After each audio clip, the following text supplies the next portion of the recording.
इसे मैं बुलाऊं भूपेंद्र सिंह कटाक्ष जी, आइए आप ही जो परिवेश को थोड़ा बदल सकते हैं। आप लोग जोरदार तालियों से। भूपेंद्र जी बहुत अच्छी हिंदी रचना लिखते हैं। उनकी रचनाओं में हिंदी के शब्द जैसे जीवंत होकर उछलते हैं। आप उन्हें सुनिए। जीवंत जी भूपेंद्र जी आपका बहुत बहुत स्वागत है।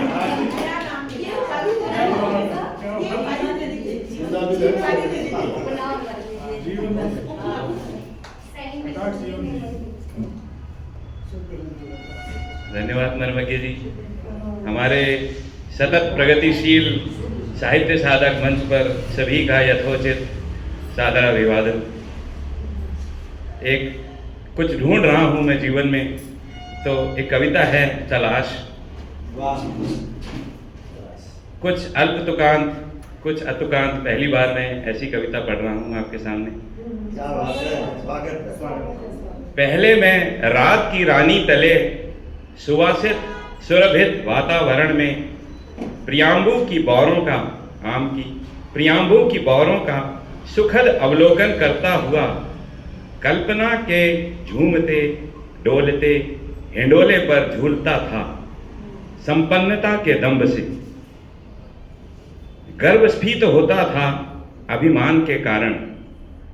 विभावरी की मंद शीतल सरसराती पवन में फुलवारी के बीच भावातिरेकता से पूर्ण हो निश्चिंतता उन्मत्तता की फुनगी के झूले पर। पर पिछली कई निशाओं अहनों से न जाने क्यों एक रिक्तता का आभास आतुर था, मुझे अधीरता के चरमोत्कर्ष तक पहुंचाने को, तपश्चर्या की दृढ़ता पाने को। मैं विचरता इधर उधर यहाँ वहाँ, परखता यह वह सर्वतः, किंतु निरंतर रिक्तता के आभास के मूल से अनभिज्ञ मेरे हृदय की जिज्ञासा पर परतें अधीरताओं की होती गई निक्षेपित, यूं कि जैसे समा लेंगी अभी अपने आगोश में पुरानी अधीरता को,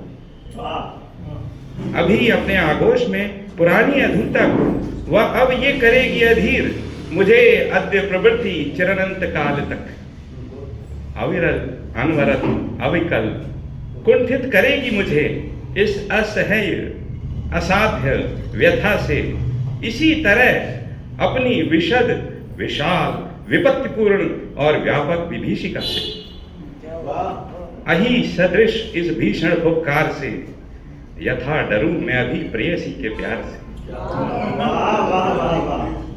कारण कि मैं क्षुब्ध हूं कि वह प्रतीक्षा के समय खंडों को अपना अरी मानकर खड़ी है आने की अभिलाषा लिए मेरे सामने मेरे समीप, आने को आतुर बड़ी देर से। इसी भयावह फुफकार और विभीषिका से व्यथित था मैं, अन्य मनस्क शोकाकुल सा, तनावग्रस्त, क्रिया वार्तालाप में अक्षम। अनेकानेक सुख सुविधाओं वैभवों उपलब्धियों की प्राप्ति के उपरांत भी मैं पूर्णतः अज्ञ था, अनभिज्ञ था अपनी चिरकालिक व्याकुलता से।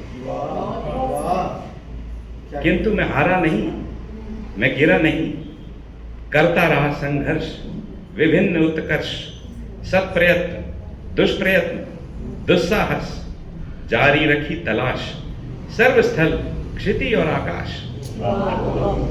परंतु न जाने क्यों मैं था निरंतर आकुल अधीर, अकर्मण्य सा और विवश यथार्थ से दूर, कशमकश लिए हुए भावनाओं की कशिश और दिल की कसक की। तत्पश्चात चाहा मैंने अभिवृद्धि करना वैभवों की मात्रा में, निरंतर सतत समाप्त करने के लिए सधीरता को, पर प्राप्त न हुआ कोई अभीष्ट, कोई तथ्य, कोई पथ्य, वांछित प्रतिफल। दुर्दशा मेरी वैसी ही रही पूर्ववत, उखड़ा ही रहा मैं कुटुंब से, समाज से, स्वयं से, काज से, समस्त से, सर्वस्व से।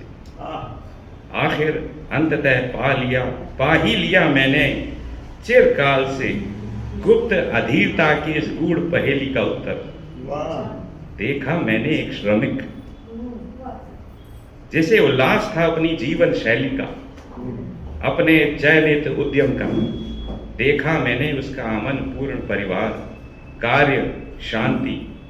मुझसे अत्यधिक कम थी यद्यपि सुविधाएं उसकी, प्रतिभाएं उसकी, फिर भी शांति थी, प्यार का आनंद था, वात्सल्य की छवि थी, बिछोह का मर्म था। वाह वाह वाह वाह, बहुत सुंदर।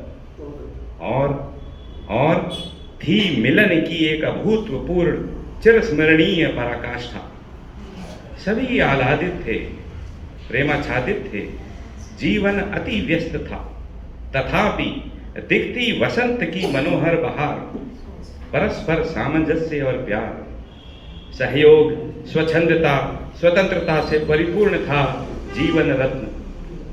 इसी अवलोकन ने मेरे जीवन को किया प्रदत्त एक नव दिगंत, सहजता अनंत, वांछित शांति, तनाव रहित प्रेम हृदय, परमानंद को प्राप्त हुआ चित्त, अशांत अधीर अंतर्मन, त्याग कर हृदयोद्वेलन को।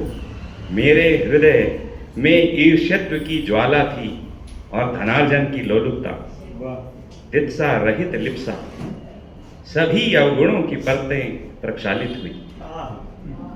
और यहीं से समझ पाया मैं जीवन का रहस्य, सार्थकता, सत्यता, एक गूढ़ महत्वपूर्ण अनुभव कि जीवन ऐश्वर्य वैभव का नाम नहीं, कि जीवन ऐश्वर्य वैभव का नाम नहीं, संतुष्टि का पर्याय है।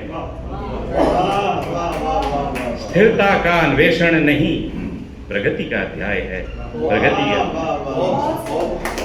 इसी तरह हमारा साहित्य साधक मंच एक प्रगतिशील मंच है, मैं उसको नमन करता हूँ। धन्यवाद।